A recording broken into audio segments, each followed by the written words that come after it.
स्वागत है आप सभी का DLS न्यूज पर एक बार फिर से। और आइए दोस्तों बात करते हैं आज 26 दिसंबर 2020 सैटरडे शनिवार हो गया और जानते हैं फटाफट से देश भर की तमाम बड़ी खबरों को। मुख्य समाचार और हेडलाइंस न्यूज के अपडेट में बहुत ही महत्वपूर्ण खबरें हैं। जी हाँ, किसान आंदोलन के बीच सरकार और किसान भाई लोगों के बीच बातचीत भी हुई। उस बातचीत में क्या बड़ा फैसला और निर्णय निकला मैं आपको बताऊंगा। और इसके साथ ही परीक्षाओं को लेकर भी अपडेट है स्टूडेंट छात्र छात्राओं के लिए, बैंक खाता वालों के लिए भी महत्वपूर्ण खबर है। और इसके अलावा सरकार की तरफ से कुछ और बड़ी घोषणाएं भी निकल कर आ रही हैं। वहीं दोस्तों कोरोना वायरस को लेकर भी आज के ताजा अपडेट आंकड़े क्या चल रहे हैं वो भी जानेंगे। कोरोना से संबंधित कुछ और खबरें भी हैं। एक एक करके आज की फटाफट से 50 बड़ी महत्वपूर्ण खबरों पर नजर डालते हैं। बिल्कुल इस वीडियो में बने रहेगा मेरे साथ और एकदम पूरा लास्ट तक देखते रहिएगा। सीधे बात करते हैं पहली खबर में, जहां अपडेट देखिए आप। भारतीय रेलवे ने एक नई सुविधा शुरू की है। वादियों में घूमने के लिए अब आपको आपकी मनपसंद बाइक भी मिल जाएगी। जी हाँ, अगर आप भी एक टूरिस्ट के तौर पर इंडियन रेलवे के जरिए घूमते हैं, विजिट करते हैं, तो आपको रेलवे एक खास सुविधा देगा। जी हाँ, इस सुविधा के तहत अगर आप कहीं घूमने जाते हैं तो बाइक के किराए पर लेकर घूम सकते हैं। हालांकि दोस्तों फिलहाल ये सुविधा कुछ ही रेलवे स्टेशनों पर शुरू हुई है, आगरा, कैंट वगैरह पर, लेकिन आने वाले दिनों में अन्य रेलवे स्टेशनों पर भी आपको बाइक रेंट की सर्विस मिल जाएगी। जी हाँ, यानी कि रेलवे स्टेशन पर ही आपको बाइक रेंट लेने की सुविधा होगी। और सबसे अच्छी बात पता है क्या, उसमें आप अपनी मन पसंदीदा बाइक चॉइस कर पाओगे। जी हाँ, अगर आप स्कूटी किराए पर लेते हो तो फिर आपको 1 घंटे के 50 रुपए देने पड़ेंगे और बाकी 12 घंटे के लिए 600 रुपए लगेंगे।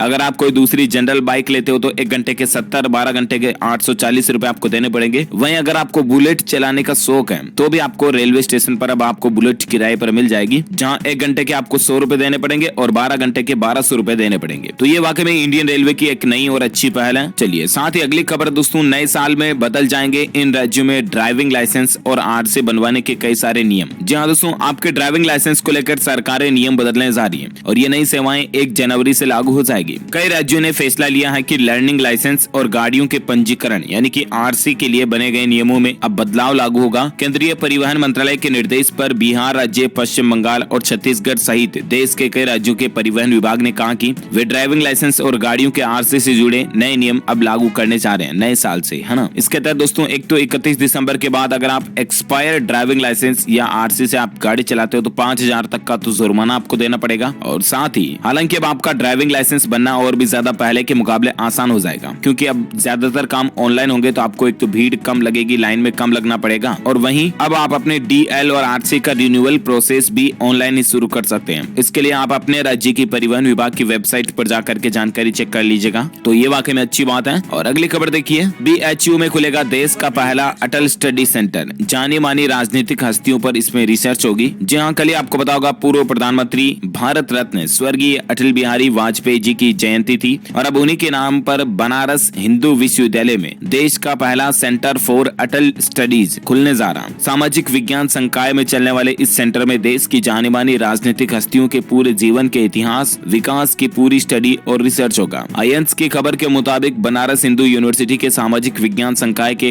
डीन प्रोफेसर कौशल किशोर मिश्रा ने बताया कि भारत रत्न देश के पूर्व प्रधानमंत्री अटल जी के नाम पर यह अध्ययन केंद्र स्थापित किया जा रहा और वाकई में अच्छी बात है। जैसे कि PM मोदी हो गए, योगी आदित्यनाथ, राहुल गांधी, इस तरह की बड़ी बड़ी राजनीतिक हस्तियों पर रिसर्च होगी इसमें। इससे पता चलेगा कि आखिर किस राजनेता ने अपने जीवन काल में क्या क्या देश के लिए बड़े काम किए, क्या क्या जनता की भलाई के लिए काम किए और क्या उल्टे सीधे भी फैसले लिए। तो ये सब कुछ चीजों पर रिसर्च होगी, है ना। और अगली खबर देखिए, राजधानी दिल्ली में सुबह सुबह डोली धरती। रिएक्टर स्केल पर 2.3 तीव्रता भूकंप की मापी गई। कल दोस्तों राजधानी दिल्ली में एक बार फिर से भूकंप के झटके महसूस किए गए। सुबह सुबह 5 बजे के लगभग भूकंप आया था। और पता है आपको एक चौंकाने वाली बात क्या है? जी हाँ, साल 2020 में इस 2020 जो अभी निकला, इसमें दोस्तों राजधानी दिल्ली में 51 बार भूकंप के झटके आए। जी हाँ, लिटरली 51 बार, मतलब अनबिलीवेबल लगता है, राइट। लेकिन मैं आपको बता दूं राजधानी दिल्ली में ये साल भूकंप के लिहाज से काफी गंदा निकला वाकई में। और वैसे भी इस साल महामारी ने पूरे देश और दुनिया की हालत तो बिगाड़ ही दी। 2020 वाकई में काफी मनहूस गया और उम्मीद है कि साल 2021 नई खुशियां, नई उम्मीदें, नए विकास लेकर आएगा। और बाकी दोस्तों साल 2021 में भी क्या कोई भूकंप से संबंधित बड़ी मुसीबत आ सकती है, तो इसको लेकर विशेषज्ञों की माने ना तो ये झटके आने वाली बड़ी मुसीबत की संभावना भी पैदा करते हैं। और ऐसे में दिल्ली को बचाने के लिए एक्सपर्ट कहते हैं कि भूकंप से दिल्ली को बचाने के लिए लोकल अथॉरिटीज को आगे आना होगा। उन्हें हर एक बिल्डिंग पर नजर रखनी होगी कि बनने वाली इमारतें ब्यूरो ऑफ इंडियन स्टैंडर्ड्स के मानकों के मुताबिक हैं या नहीं। दिल्ली भूकंप के लिहाज से सबसे ज्यादा संवेदनशील हिमालयन रीजन से सिर्फ 200 किलोमीटर दूर है, इसलिए यहाँ पर भूकंप भी ज्यादा आते हैं। तो ये कुछ मसला चल रहा। और साथ ही अगली खबर देखिए, फास्टैग के जरिए टोल कलेक्शन पहली पहली बार 80 करोड़ के पार पहुंच चुका है। जी हाँ, फास्टैग के जरिए दोस्तों टोल कलेक्शन की रिपोर्ट 24 दिसंबर 2020 को पहली बार 80 करोड़ के प्रतिदिन के आंकड़े को पार कर गई है। फास्टैग लेन देन 50 लाख प्रतिदिन के रिकॉर्ड पर पहुंच गया है। ये जानकारी भारतीय राष्ट्रीय राजमार्ग प्राधिकरण यानी कि NHAI की तरफ से अपडेट आ रहा है। और बाकी आपको नया नियम तो पता ही होगा, 1 जनवरी 2021 से फास्टैग लगवाना कंपलसरी भी हो गया, यानी कि अनिवार्य हो गया। उसके बाद अगर आप फास्टैग नहीं लगवाते हो तो या तो आपको डबल टोल देना पड़ेगा, या तो कई जगहों पर टोल प्लाजा पर केस की लाइनों को ही बंद कर दिया जाएगा, यानी कि आपको वापस रिटर्न करना पड़ेगा। समझ रहे हो ना? तो इसलिए नए साल से पहले आप भी अपनी कार, 4 व्हीलर वगैरह के लिए फास्टैग जरूर लगवा लें। चलिए, साथ ही अगला अपडेट है दोस्तों, बस इस महीने के तो 5-6 ही दिन शेष बचे हैं और ऐसे में अब आएगा नया साल जनवरी 2021। सबसे पहले तो आप सभी भाइयों बहनों दोस्तों मित्रों को happy new year to all of you friends, हमारी DLS न्यूज फैमिली की तरफ से और पर्सनली आपके अपने DLS भाई की तरफ से नव वर्ष की हार्दिक शुभकामनाएं एडवांस में आप सभी को। नया साल आप सभी के लिए बहुत ही बहुत मंगलमय हो, आपके लिए नई उम्मीदें, नए सपने साकार हो, हम सबकी यही दुआ और कामना है।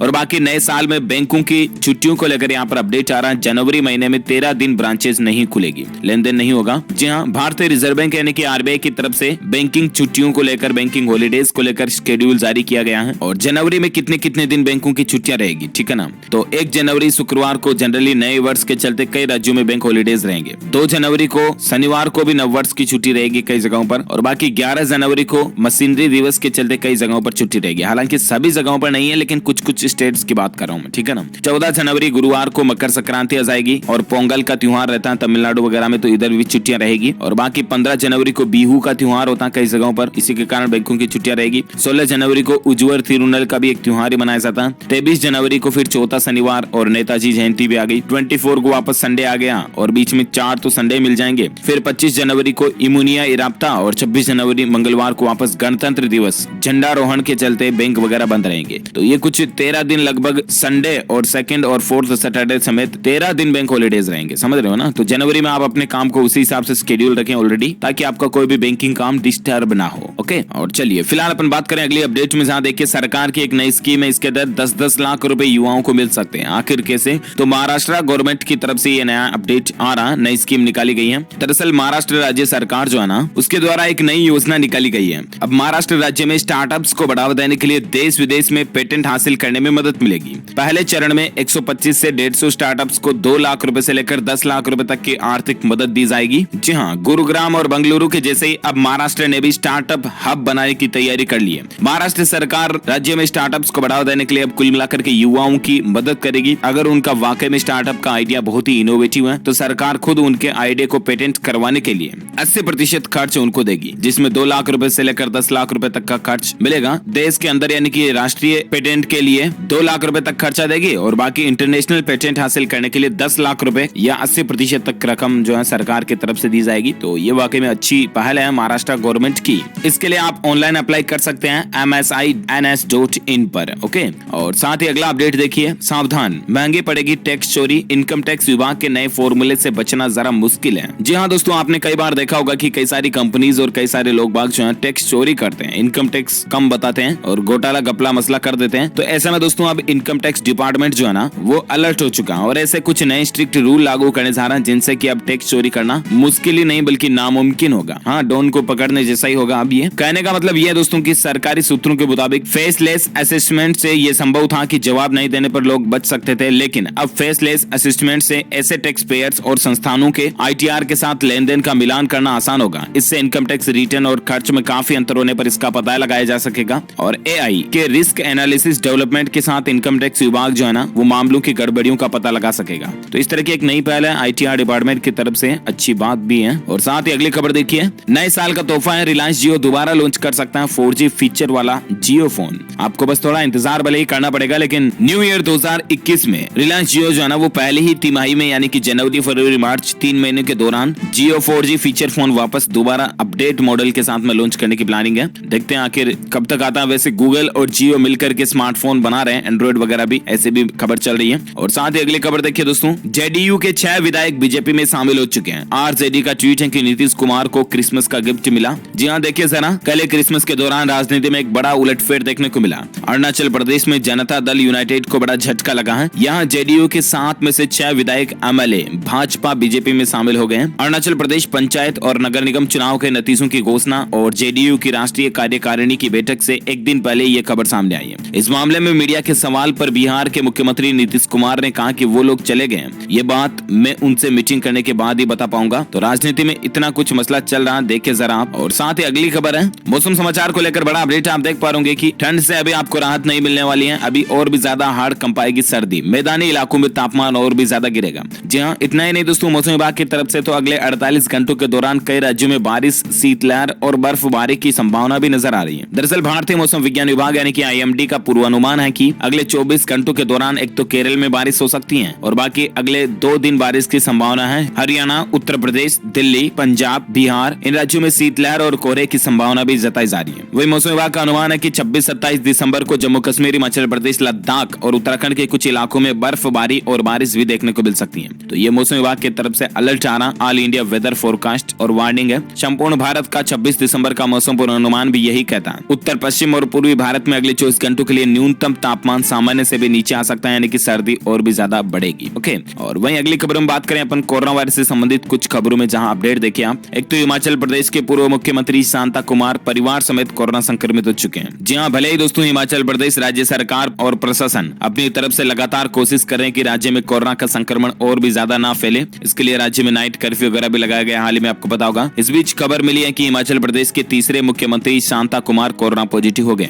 उनके परिवार के अन्य सदस्य भी फिलहाल कोरोना संक्रमण के शिकार हैं। हम जल्द उनके स्वस्थ होने की कामना करते हैं। और साथ ही खबर देखिए आप, वैक्सीन को लेकर एक अच्छी खबर आ रही दोस्तों। जायडस कैडिला की कोरोना वैक्सीन सफल रही है। ट्रायल में कोई भी इसका साइड इफेक्ट देखने को नहीं मिला। इसकी वैक्सीन का नाम है जाइकोव-डी करके। इस नाम की वैक्सीन के सफल होने का दावा किया जा रहा है। जायडस कैडिला कंपनी का कहना है कि उसका टीका जाइकोव-डी के पहले और दूसरे चरण के क्लिनिकल ट्रायल में सफल रहा। तो ये भी वाकई में राहत की बात है वैक्सीनेशन को लेकर। और साथ ही अपडेट है दोस्तों, WHO यानी कि वर्ल्ड हेल्थ ऑर्गेनाइजेशन की तरफ से भी कोरोना वायरस के अपडेट को लेकर एक नया ऐप जारी किया गया। WHO कोविड-19 अपडेट्स के नाम से ये नया एप्लीकेशन है, जहां कोरोना के आंकड़ों की सटीक जानकारी आपको मिलती रहेगी। ऑफिशियल डिटेल्स और गाइडलाइंस वगैरह कोरोना की जो है आपको इस नए ऐप के ऊपर देखने को मिल जाएगी। प्ले स्टोर से आप भी इसको डाउनलोड कर सकते हैं। और साथ ही कोरोना को लेकर एक और अलर्ट देखिए आप। कोरोना के नए स्ट्रेन को लेकर तेलंगाना में भी अलर्ट जारी किया गया। 9 दिसंबर के बाद ब्रिटेन से लौटे 1200 यात्री। जी हाँ, 9 दिसंबर के बाद ब्रिटेन से ये 1200 यात्री लौटे थे। और हाल ही में आपको पता होगा ब्रिटेन में ही कोरोना वायरस का एक नया स्ट्रेन यानी कि नया प्रकार देखा गया। और उसके बाद एक बार फिर से पूरी दुनिया में हड़कंप सा मचा हुआ है। और ये नया स्ट्रेन दुनिया के बाकी देशों को नुकसान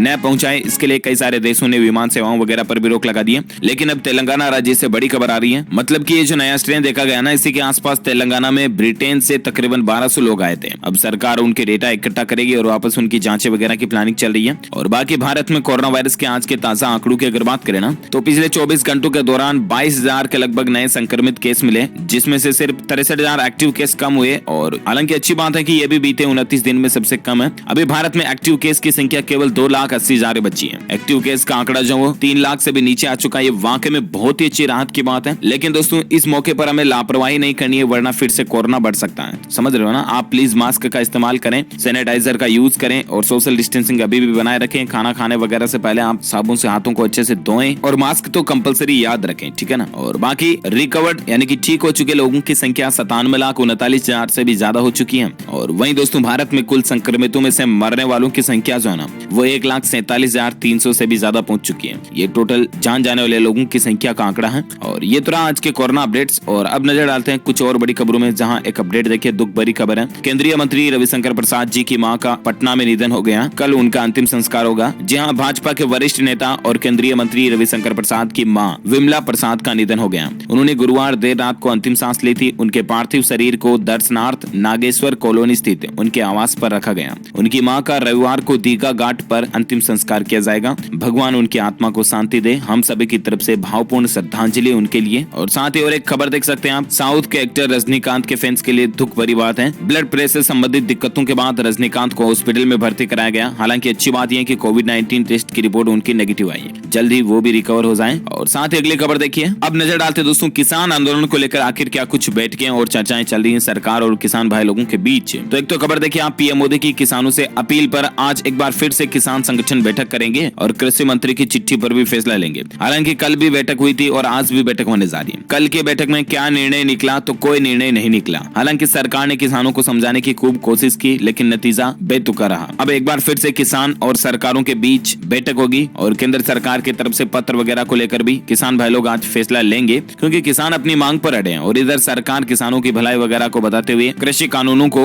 रद्द नहीं करने पर भी जुटी हुई है। इस बीच दोस्तों कल जो किसान और सरकार के बीच चर्चा हुई उसमें प्रधानमंत्री नरेंद्र मोदी ने किसानों को भरोसा भी दिया कि न किसानों की जमीन छीनेगी, न ही एमएसपी खत्म होगी, कृषि कानून में किसानों को फायदे ही मिलेंगे। और इसके अलावा कल ही 9 करोड़ किसानों के खातों में सरकार ने 2-2 हजार रुपए की किस्त की राशि भी ट्रांसफर की। और इस मौके पर अमित शाह भी बोले कि जब तक पीएम मोदी देश के प्रधानमंत्री है ना, तब तक कोई भी कंपनी किसानों से उनकी जमीन का हक नहीं छीन सकती है। गृह मंत्री अमित शाह ने भी किसानों को खूब संबोधित किया और बातें हालांकि अभी भी बनने की कगार पर चल रही है। इसके अलावा कुछ राजनेताओं का यह भी बयान देखने को मिला कि सरकार की बात किसानों को माननी चाहिए और मतलब कि किसान भाई लोग जो ना एक बार 2 साल तक कृषि कानून को लागू रहकर देखें, 2 साल तक लागू रखने दें। उसके बाद अगर किसानों को घाटा होता है या नुकसान होता है या मतलब लाभ होता है, अगर नुकसान होता है तो फिर कृषि कानून को हटा देगी सरकार। ऐसा भी कुछ बयानबाजी मीडिया में देखने को मिल रही है। और बाकी किसान आंदोलन और तेज हो रहा है। हरियाणा के टोल प्लाजा पर भी किसानों ने कब्जा कर लिया और साथ ही किसान आंदोलन के समर्थन में अब आरएलपी का दिल्ली कूच आज होने जा रहा है। 2 लाख लोगों को शामिल करने का मकसद रखा गया। आरएलपी यानी कि राष्ट्रीय लोकतांत्रिक पार्टी के जो सांसद हनुमान बेनीवाल है, उन्होंने 2 लाख किसानों को जवानों के साथ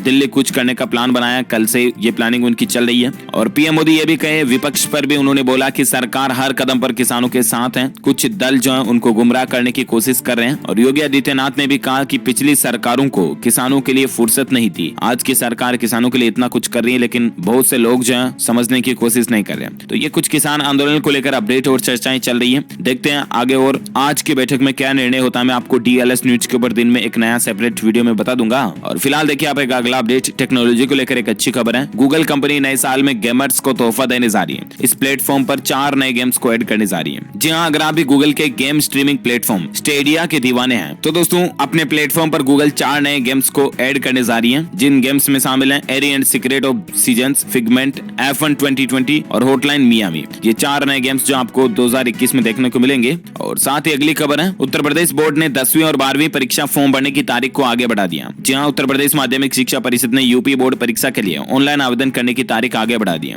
अब 10वीं और 12वीं की परीक्षाओं में शामिल होने के लिए छात्र छात्राएं 5 जनवरी 2021 तक आवेदन कर सकते हैं। आवेदन करने के लिए ऑफिशियल पोर्टल है upmsp.edu.in, इस पर जाकर के आप ऑनलाइन अप्लाई कर सकते हैं। ओके, साथ ही अगली खबर दोस्तों, विदेशी मुद्रा भंडार को लेकर भी एक अच्छी खबर सामने आ रही है। 7 दिन में इतना बढ़ गया खजाना। जहां कोरोना काल में भी देश के विदेशी मुद्रा भंडार यानी कि FER को लेकर अच्छी खबर है। भारत का विदेशी मुद्रा भंडार 18 दिसंबर को खत्म हुए सप्ताह में $2.563 अरब बढ़कर $581.131 अरब की नई रिकॉर्ड ऊंचाई पर पहुंच गया। तो ये भारत के लिए अच्छी बात है, इससे इकोनॉमी बूस्ट होगी वाकई में। और साथ ही अगला अपडेट देखिए, उत्तर प्रदेश में आज आधी रात के बाद खत्म हो जाएगा, मतलब हो चुका है ऑलरेडी, ग्राम प्रधानों का कार्यकाल। चुनाव तक एडीओ करेंगे अब प्रशासन। उत्तर प्रदेश में आज आधी रात से ग्राम प्रधानों का कार्यकाल समाप्त हो जाएगा, लेकिन प्रदेश में अगले पंचायती चुनाव की तारीखों को लेकर ऐलान अभी तक नहीं हुआ। ऐसे में प्रदेश के अंदर प्रधान के चुनावी तारीख तय होने तक सहायक विकास अधिकारी एडीओ ही पंचायत के प्रशासक होंगे और ये सरकार का फैसला है। और अगली खबर देखिए, 8वीं पास के लिए सरकारी नौकरी निकली है, आप भी अप्लाई कर सकते हैं। आखिर कैसे, कहां, कब, क्या वैकेंसी है, तो मैं आपको बता दूं। गवर्नमेंट जॉब से इन त्रिपुरा को लेकर अपडेट चाहिए। त्रिपुरा राज्य में मल्टीटास्किंग स्टाफ यानी कि MTS और लोअर डिविजनल क्लर्क के पदों पर भर्तियां निकली हैं। कुल 4000 पदों के लिए पोस्ट आवेदन मांगे गए हैं। ऑफिशियल वेबसाइट है employment.tripura.gov.in, इसके जरिए आप ऑनलाइन अप्लाई कर सकते हैं। वैसे आपकी जानकारी के लिए बता दूं, आवेदन अप्लाई करने की तारीख जो है ना वो 28 दिसंबर से शुरू होगी और 11 फरवरी 2021 तक चलेगी ग्रुप डी के पदों के लिए। और बाकी 30 जनवरी 2021 जो है वो LDC के 1500 पदों पर आवेदन करने की लास्ट तारीख है। ओके, और साथ ही अगली खबर देखिए आप, नोएडा में 10,000 करोड़ से 3 साल में तैयार होगी फिल्म सिटी। राजू श्रीवास्तव ने उत्तर प्रदेश के मुख्यमंत्री योगी आदित्यनाथ को सलाह भी दी है। आपको पता होगा यूपी में फिल्म सिटी बनने को लेकर मसला जोरों शोरों से चल रहा है। सरकार भी लगातार तैयारियां कर रही है और इसी बीच कई सारे बड़े बड़े बॉलीवुड एक्टर्स जो अपनी राय, सुझाव, सलाह मशूरा भी दे रहे हैं सरकार को। और सरकार ने यहाँ तक कि दोस्तों 10,000 करोड़ रुपए का बजट भी निकाल दिया और 3 साल तक की इस पर प्लानिंग रखी है। देखते हैं आखिर कितनी गजब की बनती है फिल्म सिटी। और अगली खबर देखिए, 5000 इंजीनियरों की भर्ती करेगी ये टेक्नोलॉजी कंपनी। अगर आप भी इंजीनियरिंग वगैरह किए हो ना तो आप भी इसका फायदा ले सकते हो। दरअसल कंपनी है डीजी बॉक्स करके, है ना, online file storage and sharing company है। ये अगले 3 सालों में 5000 इंजीनियर्स की भर्ती करने की प्लानिंग में है। तो देखते हैं इसमें रिक्रूटमेंट वगैरह कब आती है, मैं आपको बता दूंगा। और बाकी देखिए दोस्तों, फौजी गेम को लेकर एक अच्छा अपडेट है। इसमें आपको गलवान वैली देखने को मिलेगी। आखिर इसकी लॉन्चिंग डेट वगैरह कब है, तो दरअसल आपको पता होगा PUBG बंद होने के बाद भारत का स्वदेशी गेम फौजी चालू हुआ। और हालांकि अभी तक ये खेलने के तौर पर लॉन्च नहीं हुआ, कंपनी इसको जल्दी आधिकारिक ऑफिशियल तरीके से लॉन्च करेगी, लेकिन PUBG से काफी अलग हो गई। ये भी एक बैटल रॉयल गेम ही होगा।